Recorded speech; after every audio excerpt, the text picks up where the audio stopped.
So one of the things that has been so apparent as we've met with storytellers is how wired we are for story.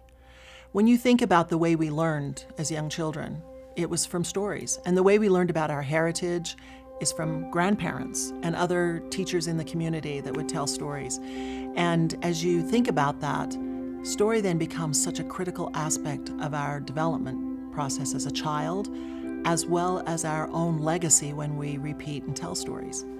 It's interesting how stories can become embellished and how they can talk about, they lose the sense of what was real and they start to take on more the way we wish things would have happened. So that is why these stories are so important, is because they are so rooted in real life experience and real stories, that as people are wired to hear a story that is uplifting and is a story that inspires, that story is rooted in a real experience and a real person that they can meet and then say, that is so cool. That's something that I want to have in my life. My story is real.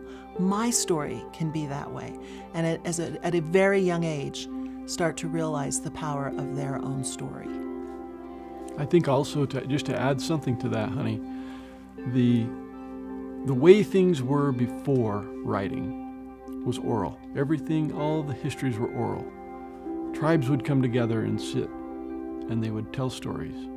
And these would be histories that had been passed down through ancient times. And there were so many truths in those stories.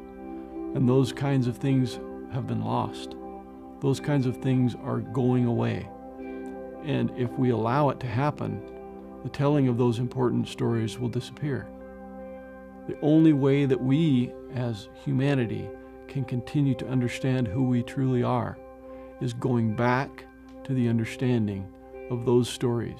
And the things that are happening in our world right now are that those stories are being reestablished through real people.